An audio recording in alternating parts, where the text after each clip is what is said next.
Good afternoon. It has been 12 days since the tragic events in Christchurch, New Zealand, where 50 New Zealanders were killed at their worship when a white supremacist attacked two mosques. The wound must have been very deep, and it is fresh. Yet, since then, we have been watching the most praiseworthy, exemplary, inspirational reactions from both the New Zealand's government, especially its leader, the Prime Minister Jacinda Ardern, and the New Zealand public. In Turkey, especially for us, who face so many of similar tragedies, the way they have been honoring their victims is so moving, and we stand in solidarity with them. And it is an honor today for us to host three distinguished writers from New Zealand. Welcome. And our condolences for your loss. Let me first introduce you to our audience, and then we will a little bit talk about this tragedy, but also your work, which I think books is to heal and to connect people more and more. So it will be very interesting. Paul Cleave, he's an internationally best-selling author, a crime writer, and your books have been, I think, translated into 15 languages, maybe more, including Turkish. Mm-hmm. And I know that you have a huge fan base here in Turkey. Welcome. Sophie Siers, you are specialized in training early childhood mm-hmm. and writing children's books. And your first title is in Turkish is just about to appear in May. Yes. Yes, great. And Kelly Joseph, she's an artist, a poet and writer, or a storyteller, as she puts it in her website. Welcome, all. Thank you. Paul, I would like to start with you because you are from Christchurch. I am from Christchurch. And also, as far as I know, most of your novels are based in Christchurch. Mm-hmm. And because you're writing fiction, for your novels, maybe you choose to make a grim look of Christchurch. And a grim tragedy happened there. But as we see from here, the reactions, the people were so great. Would you like to tell how you feel? It might be very difficult, but... Yeah. I mean, it is difficult. Like, it's still kind of hard to sum up into words. This was just 11 days ago now, is it? I think. I lose track of time because of the travel, but it was just a completely insane afternoon. You know, I remember the news came on, and the reports were coming in. But at this point, it was I learned about 3 o'clock, 3:30, so I was a little after it. And you knew that people had died, and you knew there was no getting away from that. It was like when the earthquake happened 8 years ago. You knew that there was nothing you could do to stop hearing that death toll. And then the news was reporting it was maybe like 6 people, maybe 7 people, and then they were saying maybe it would be, maybe 27. And then when our Prime Minister came on, and she was... frankly, I thought she was like, we were all shell-shocked, and I thought, man, she is incredibly strong, because I could not do what she is doing right now and talk as well as she was. And that was at 4 o'clock, and then she came on at 7 o'clock, and she said, as of 7 o'clock this evening, 40 people have lost their lives. And we were just like, just didn't know how to respond to that. And it was just so tragic, and then everyone was crying, and you felt so sad. And then it got even worse later in the evening when the death toll continued to climb. But it was just, you felt that in one moment, in one day, New Zealand had changed forever. And I remember thinking, it's going to change people's perception of New Zealand. And I was afraid of that, because, I've been to a lot of places, I've travelled the world, and everywhere you go, people love New Zealand. They love New Zealanders. They want to come to New Zealand. I always felt that if I was in any kind of trouble anywhere in the world, I could go, look, I'm from New Zealand, and I'd be okay. I always had my passport to protect me. And then I felt last Friday, I thought, everything has changed for all of us. You know, you've got 50 people who have just died in horrific circumstances, and will never be the same. And there was this moment where there was a. I mean, I can only speak for myself, but for myself, there was this moment of a sense of shame that this had happened inside our country, and where people are supposed to come and feel safe. You know, you should live there, feel safe. It's a safe country, and that got taken away. You know, it was like, I felt bad. You know, I felt shame, and then you see how our government reacted. You saw how our Prime Minister reacted, and that started to reverse. You know, within the following morning, she came on the news and said that, you know, our gun laws are going to change. You know, there was no, we're going to debate it. Hopefully they will. She said, they're going to change, give us 10 days. You know, it took 6. You know, that's insane. You know, she did so much for the community. You know, New Zealand were paying for the funerals. We had the morning prayer playing through the day last Sunday. And I think it helped. It's definitely the sense, again, I can only speak for myself, but that sense of shame just lifted, you know. And I remember thinking, like, I've always been very proud to be a New Zealander, very proud. But now I'm even more proud today than what I was 2 weeks ago. And I think that, you know, New Zealand is, again, it's still a beautiful country, it's still a safe country. You know, everywhere I've gone over the last couple of weeks, people will be saying, we love your Prime Minister, can we have her? You know, I was in Australia the other day at the airport, and she's like, oh, you're from Christchurch. Oh, my God, we love your Prime Minister. Can we please keep her? You know, I think that one day she should be running the world. Yeah. Right. I think all around the world, the reaction, how she react was taken as, you know, similarly. Yeah, everybody wants it. Sophie, could I ask you, I also want to share your feelings if you want to, but also because you are writing children's books, and you know, you're kind of looking through the perspective of children maybe more than any other of us. Could you tell us how this kind of tragedy would affect the children? Well, yeah, I'm not a psychologist or a child psychologist. I'm sorry, but from a writer's perspective, well, from an early childhood perspective, it matters more what's happened before.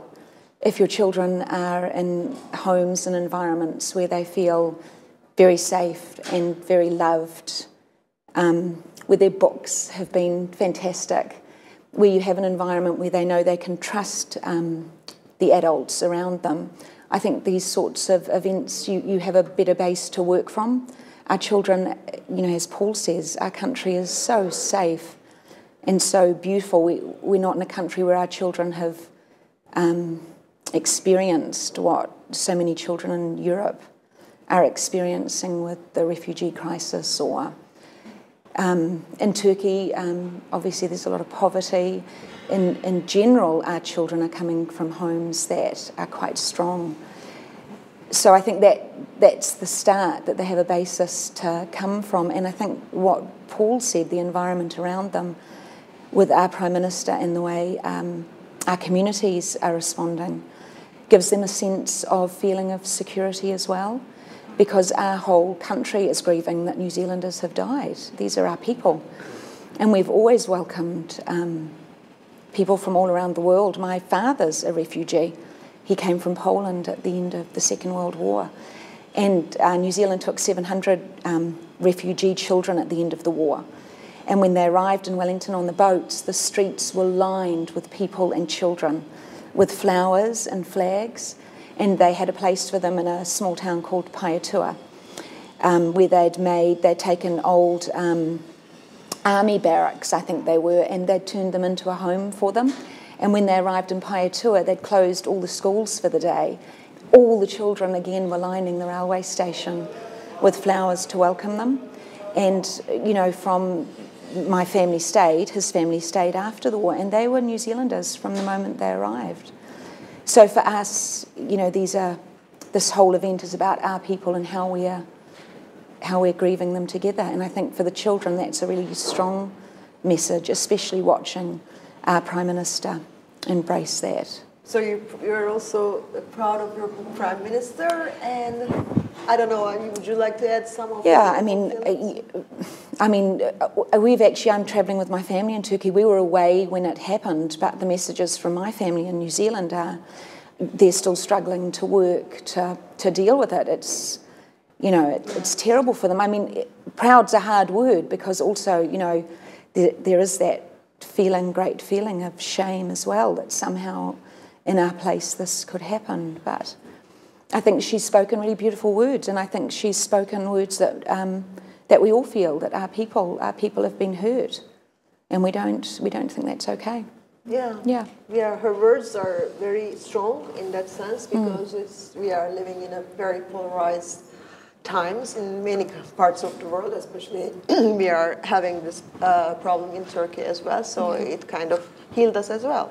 In a way, it gives us a different perspective that there are other ways of, governing and dealing with the tragedies, and And Kelly, of course, I would like you to share your feelings as well. But in the wake of this attack, we have seen that also the shows of solidarity from the Maori people.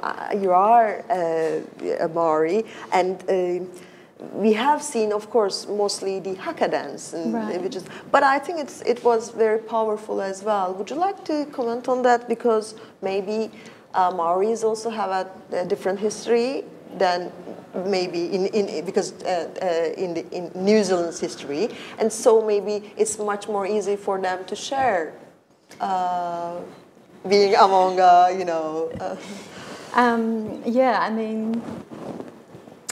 I think, the haka itself was, it can mean many things, not just a battle cry or a challenge. It can mean a showing of support. When I saw one, I think a high school group do that haka, and it just sent shivers up and down my spine because it was just so powerful, because I think they had lost a couple of friends in the shooting. Certainly, I think in any country that has a colonial history, there's definitely things that need to be kind of examined and sorted out, and it's going to take many years still. But I think Māori certainly can identify with some of the feelings that maybe some of the Muslim people have been kind of expressing in terms of, maybe some racism and things like that. But I think the shooting was a wake-up call for everyone, and I think in terms of just going forward, I think everyone is kind of in this together, and Māori people have a saying, he waka eke noa, which means we're all in this together. So I think, it doesn't really matter whether you're Māori, Muslim, Pākehā, which is, European, New Zealand descent. I think at this point, it doesn't really matter what race or ethnicity you are. We all need to work together so that this doesn't happen again, where, terrorism doesn't have a place in any society, no matter what your history. Yeah. Thank you. So, would you like to, because Paul, you said the New Zealand has changed forever from this afterwards. How would do you think, I know it's very early, but how would a creative writer could be affected with this kind of things? That's a very difficult question, I know. While I'm formulating, I just realized that. Right, that's a cat. No, I won't answer it. It's a, sorry. That is tricky. First of all, I haven't written since this happened, because I write crime fiction, so I'm writing stories where people die, and so it's kind of hard to be living through something like this on one hand, and watching that and seeing, you know, the pain. Like, first of all, it was hard going back to normal life. You know, like the next day, you know, you still have to do things like, I got to go to the supermarket, or I've got to go get petrol, and you're doing these things. Well, across town, people are going, I have to go coffin shopping, you know. And it was this really kind of weird juxtaposition between what you're going through, and you have this instant tragedy, but then you still have to go back to some kind of semblance of your life. You can't just lie on the couch. But every time you go and do something, you know, then you do feel again this sense of I shouldn't be doing this. This is tragic. So I have not been able to write since then. Of course, that led into this trip. So anyway, but I haven't written in a couple of weeks. But it's you know, I still have to you know, write crime novels. That's what I do. I can tell you that none of my books will ever have this kind of thing in it. You know, they never have to begin with, but they don't deal with terrorism. They don't deal with, you know, some nutcase, you know, murdering people in that kind of vein. So, but as to whether, you know, how I can change the world through my books, you know, that's something I can't answer. Yeah. Sure, I'm sorry. That's okay. It's okay. Open-ended and big question. Sophie, could I ask you? You just mentioned you have been here before Wendy. So you've been here for 2 weeks now. So is this for your first time in Turkey? Yes. Could you a little bit share your thoughts about Turkey? Well, it's beautiful. And the people are beautiful. That's been lovely for my family. I'm travelling with my family and my children. And lovely to see the warmth, because I'm always interested in children. Lovely to see the warmth of families and parents with their children. It seems like families are very small here now, maybe only 1 or 2 children. So I don't know where you went. Okay, most people we've met or talked with, they only have 1 or 2 children, and they're very treasured. So that's been it's beautiful. It's lovely to see another culture and to see again, you know, children. Children, of course, are the future in every society. So coming to a country where the warmth of family is. It's so warm. That's been special, and Kelly and I managed to visit an early childhood small school in Istanbul. They spoke learning English, so I was able to read some of my tractor books to the children there, and that was lovely to see, you know, this little tractor from New Zealand that's set in New Zealand, how much they loved it. They know it? They loved it. They were straight away, right there, it's a tractor, how does it work? Oh, it's from New Zealand, where is it? The children are the same, you know, all over the world, all over the world. They want the same things. They want to feel safe, know they're loved, be read stories to, told stories to. So for me, it's again another country where I see, for children, it's always the same. Could I ask you about your books? I know this is not the title that that will be published in Turkish, but the name tells a lot. Dear Donald Trump, and I think it's a very good selling book now. Yes, in 14 countries now. 14 countries, great.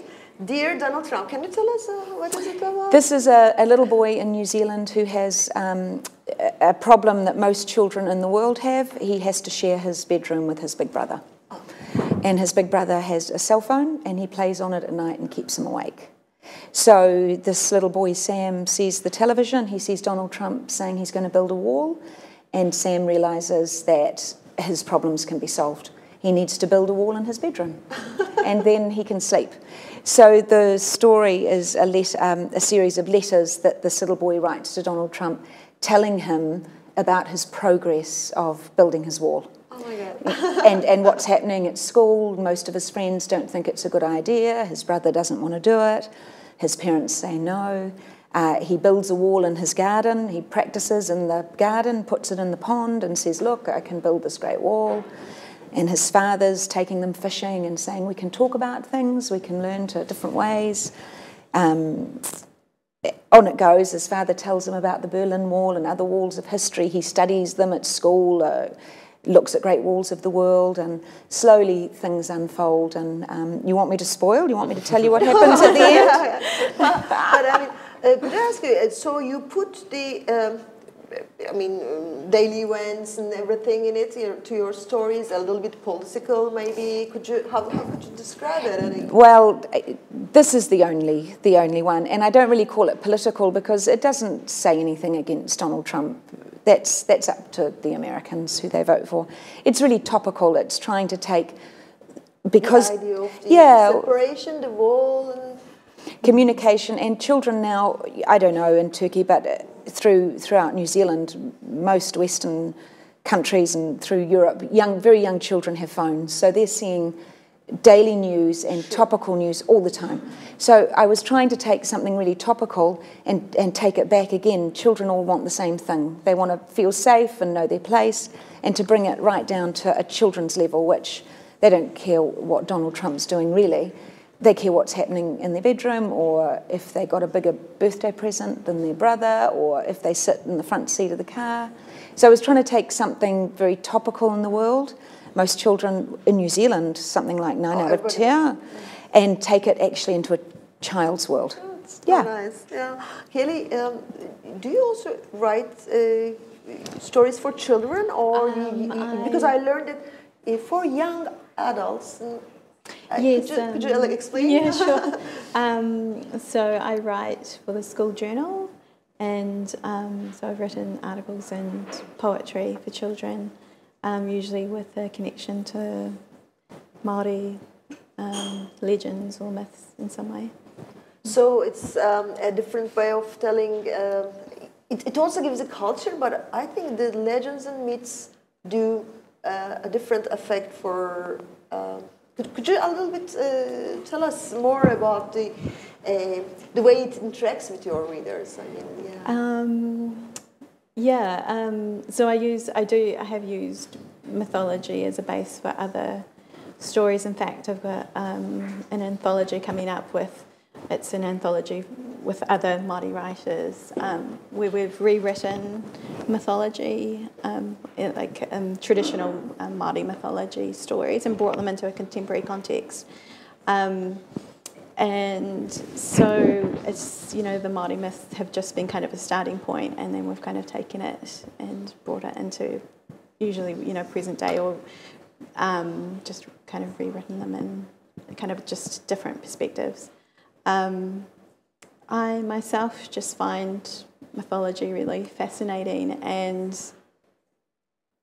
I think myths have a really important role in just helping us understand the world, and I think you can bring it into a contemporary context, because I think it's everyone's challenge to try and figure out why are we here still, maybe when people created myths in ancient times, it may have been more to understand the elements or nature or things like that, but I think today it's we're all still searching for meaning in life, so I think mythology still has an important place. Could you comment on a little bit about your trip to Turkey? It's been kind of it's been one of the most amazing experiences of my life. I left the day after the shootings, so I was still trying to process that. I was kind of still in shock, and I think like everyone, just still really grieving. And when I arrived, it was just so incredibly emotional to hear the prayers calling out over the streets, and I went on a tour, and we went to the Blue Mosque, and been inside a mosque, and where I'd never been, I'd never experienced that before. I think it was incredibly emotional and quite intense. The people I've met, I think we were all quite worried about our reception here, but I've only felt warmth and welcoming from the Turkish people, and so many people have come up to us and said, we have no problem with you as a New Zealander, we just have a problem with terrorism, and I can completely understand that. And they've been so just giving kind of their apologies and their condolences, and I just feel like it's just been incredible. And Turkey is just so beautiful, and I've just been soaking in the smells and the sights and the art, and it's just it's really quite different from New Zealand, but in such a beautiful way. And the food is. How about you, Paul? Because you have fans here. Do they know you at the streets? Yeah, might be. I mean, Kelly was right about the food. I've pretty put on about 3 or 4 kilograms on this trip, so I might have to leave soon.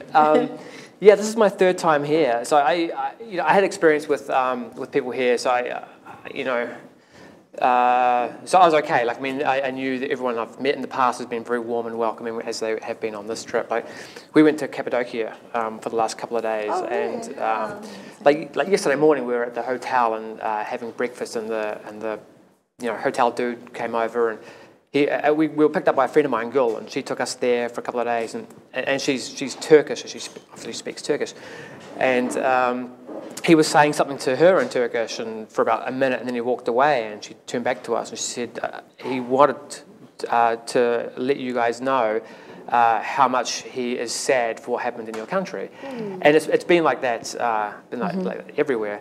But as far as Turkey itself goes, yeah, man, it's a cool country. Like, that's why the experience at Cappadocia is it was magical, wasn't it? It blew our minds. We were up at 6 a.m. to go and see the hot air balloons, and it was just magical is the word. And it suddenly, it was like you could fly to Turkey and go there and spend 30 minutes with the balloons, and it would be worth, and then go home, fly back to New Zealand, and it would be worth the flight alone.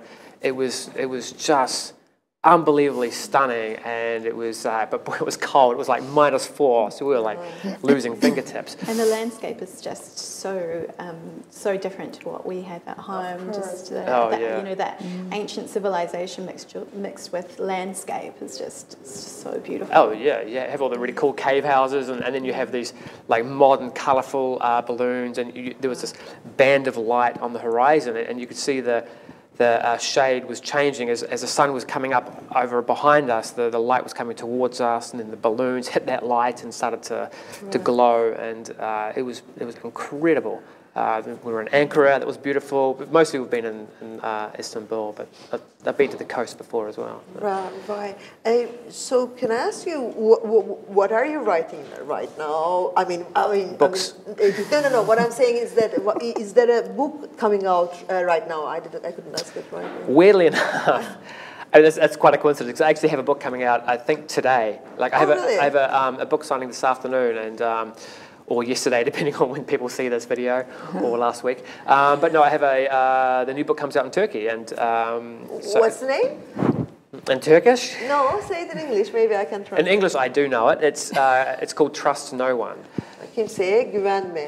But I'm not sure, maybe the book publisher changed. Right, yeah. I think it was going to be a reasonably literal translation. So this will be book 8 for me in Turkey. And they've got them all signed up, so they're due to come out over time. How is it, can you compare your fans here to other countries? Yes. Is there a difference between them? Yes, there is. Okay, they're younger. That's a big thing. I mean, because normally, I travel, again, I go to a lot of places, and I go to a lot of crime festivals, and usually when you look out, you see like a sea of grey hair. Like most readers are like 50, 60 plus crime readers. But also I think that young people aren't as interested in going to festivals or crime festivals. But here it's completely opposite, and I've only experienced it once. It was the same in Taiwan, and it's the same here, where everybody who comes along is 18, 19, 20 years old. Yeah, it's a very, very young audience, and it's really encouraging because, as my current demographic kind of dies off, there are these young children who are growing up, and then hopefully their children. So, but it's just really nice to to interact, because they interact differently as well. You know, they're all over social media and they're all very positive. It's interesting because social media, I find, it can be a very negative thing. You know, people can say some really dumb stuff, but I never get that with Turkey. It's always, you know, we love the books, you know, we love you. I mean, they're very emotive. People here are very emotive. I know when they say they love me, they don't really love me, but, well, I mean, I hope they do. But it's just, yeah, they're just very genuinely lovely young people. And it's great knowing that this is the demographic that you're reaching. And it's fantastic to see kids, I know I say kids, but I mean, you know, 20 years old, are actually reading books rather than just, you know, on their iPhone or iPad or whatever. You know, right, so it's really beautiful. Yeah. And how about your readers? There are children, but as well, the parents also reading the books. Yeah, yeah, and the grandparents. Yeah. Of course, grandparents are the biggest buyers of children's books. Children don't, the young children don't. My children are younger than his readers, obviously. Oh yeah. Yeah. But so it's the grandparents are book buyers, and for picture books, of course, it's a whole different world. You can't do a picture book on your Kindle or online. So you're right. Yeah, and so grandparents are my biggest purchasers, really, and then parents. What inspires you when you were writing? I mean, what the scenery, the life you live having? Well, except for this book, all my other books are based. I live on a farm in New Zealand. We're farmers. We're organic beef and sheep farmers. And all of my characters usually come from the farm, the tractors, the animals, the stories based around the landscape. Right. So they're very nature-based and animal-based. Right, stories. That's inspired. If you saw my place, you'd see what inspires me. What we are losing here.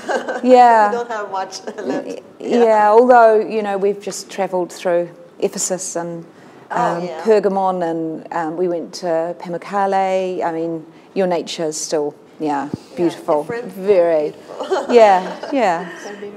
How about your reader space? Readership. It's kind of a mix. I mean, I definitely have children as well reading the school journal, which is a publication that goes through. It's published by the government, and then it goes into all the schools. So it was quite lovely the other day. My daughter brought home a journal that had one of my poems and articles in it, and I was just thought, oh, that's just really, it just really moved me. So. But then I guess my short stories, it's a range from young adult to an older generation. I mean, maybe we are about to close, maybe in 10 minutes time or so. But how do you write? I mean, what is your? I will ask you to all. I mean, routine, or do you write every day? Get up or? For me, it's completely, I don't have a set writing schedule. It's having children, life gets a bit complicated. So I write when I get the urge, and then I intensely write for a few weeks, and then I will stop for a few months and maybe do some art or something different. And then when I get that urge and that excitement and that buzz about writing again, I'll get back into it. But I don't have a set routine like maybe these guys do.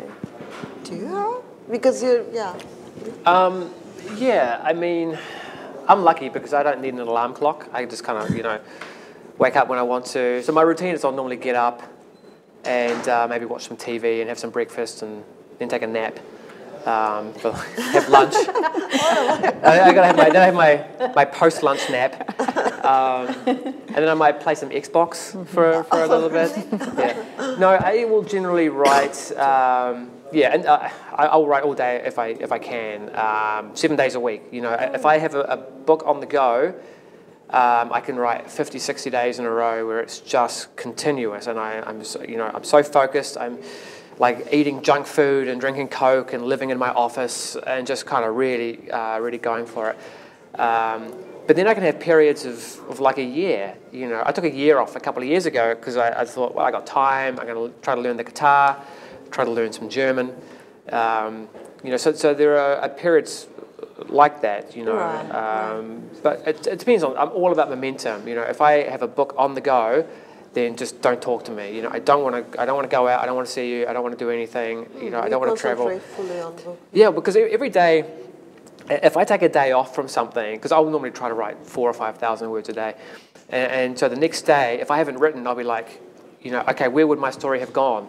You know, because I don't plan my stories. They're spontaneous. Oh, it takes you. Yeah, and so therefore I'll go, if I'm not writing today, then I could have come up with something really amazing that I'm never going to know about. So it's like a dream, maybe. I mean, it takes you, and you don't want to get up because you can lose it when you wake up. Well, yeah, that's true. And also, because I don't know where it's going, it's entertaining me as well. Really? Like, I'll be writing along, I'll be, oh my God, I can't believe this guy just did that. And then I will, you know, I'll carry on and sort of really get into it. And I don't want to be taken away from that, because I know from experience that once that momentum is broken, if I go, I'm going to take today off, then it's like, well, I might take tomorrow off as well, and then another day, and then you can be looking down the barrel of 6 months where you haven't worked. So, is it? I mean, a muse is coming, or how do you start then? I mean, is or an idea, or an urge.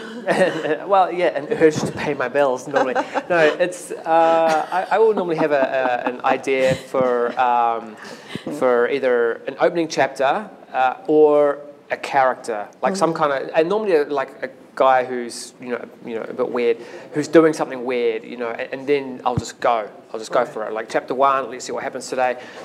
So if I'm lucky, at any given point, I will know what's happening, maybe 1 or 2 chapters ahead. So I'm always just catching up to where I know. I have this like 2-chapter buffer, you know, and often I'll catch right up to that, and I've got to figure it out. I'll have days where, well, first of all, when I write, I have my stereo up really loud, you know, so I don't think my neighbours like me. But I think you live in far aways. You don't have apartment buildings like us much. No, I have a house with a yard all around it and fence and stuff like that. You're lucky. Because I sing when I write. Oh, really? And because I don't want to hear myself sing, I turn the stereo up louder, and that's why. And like my cats will flee the house. It's awful. It really is. So, but then I'll have days where I'm just got the stereo cranking, and I have a couch in my office, which was a mistake. I thought the couch in the office is great, but it's not, because then you'll lie on the couch all day long. But I will just lie down, and I will just be like either with a notepad, or I'll close my eyes, and it's like watching a movie. I'm visualizing, what if my character goes this way, and then you're following it down. It's going, okay, what if he goes this way? And often you can have 2 really equally good ideas that conflict, and you cannot have them both, and then you have to really follow them down their paths to see which one has the best conclusion. And then what you'll do is you'll try to get away, or find a way to get them to work together, which you often can't do. So often, you know, you'll have days where you're working where you haven't actually written a word. You know, you just. So interesting, and it looks fun, but it must be very difficult. Looks crazy. Come on, be honest. The music and all the opposite of what Paul said, because you know a children's book. Perfect is about 800 words or 1,000 words, and it's got to be a whole perfect story. You know, a little problem resolved. For children, every moment's a whole world. When a child does something, if they're listening to the book or playing in the sand at that moment, that's their whole world. They don't do what we do. They're not thinking of 100 things all at once. So a children's story has to be a perfect little moment in time. So I am kind of the opposite of this. I do it all here. The whole story, I have to think and think and think and work it out and get to know the little person in it. And then when it's ready, then I can write it in that day. It's only 800. I might write 1,500 words, and then I spend maybe 3 or 4 months just picking it all away just to make it the perfect. Like every word counts with children. Yeah. It's like poetry in a way. Maybe. Yeah. Yeah, absolutely. Yeah. Is it? Okay. Yeah. I don't know. I've never. Yeah. Okay. Is it? Yeah. I've never done poetry. Yeah. how about, I mean, because in Turkey people began to write more and more children books, but what should one think about it for writing it and responsibly? Because there are lots of books. Lots of books, yeah. Well, for me, every children's book should be always based around the fact that the world is good and true, and that people are good, and that everything that happens is careful and right. That's important for me. As a message at the end that these should come. Always the people should be good. You can say, dear Donald Trump, that's not good, but this is a story about a boy who has his own little problems and a family and a community around him that love him and care for him and want the right thing to happen. Kelly, maybe you can tell something differently. Why? Because in myths and the old stories, they're always the bad. And it must have an reason there to have it. Sorry, I'm going to interrupt. They're not really bad. The myths, I think that you can answer too, but the myths are something quite different. It's very different to a children's book now with a protagonist, a main character who's not so nice, right? Yeah, sure. The myths actually, they're quite a different picture of the world. They're telling great world truths where all sorts of things conflict and collide, but they're not a modern story with a character who's not so nice, with not such nice people around, right? Anyway, that's from mine, but Kelly, you can. I guess myths have that balance of light and dark, and I think my favourite children's books have a kind of a balance of light and dark sometimes too. So I'm kind of open to having a little bit of darkness, but I think, often you need that hope at the end. And my favourite children's books are books that never talk down to the child, that, don't place the adult up here and the child down here. It's always, it's always that kind of, from the child's point of view, and they have a valid point of view. So I would say that at least writing for children and the school journal, I never talk down to children through my language or whatever. Children are amazing. They know they will try and understand a word that they don't understand. They will ask questions. They're little sponges. So just don't be condescending towards them, because they are onto it way more than we know. So. So I think we are finished with the time. Thank you very much. I hope I could show Turkish audience a little bit more of the New Zealand people, because I think, as you mentioned now, you had the darkest day maybe, and just immediately afterwards we have seen also the light and the hope. From there, it was so amazing for us, touching for us to see, but as people, I think you have all that hopeful part in you. I hope we could show it to our audience. Yeah. Thank you very much. And the books, I believe, brings us together. So I hope our audience will read your books first, then Sophie's, and hopefully Kelly in Turkish. In Turkish, yes. Thank you very much for being with us. Thank you so much.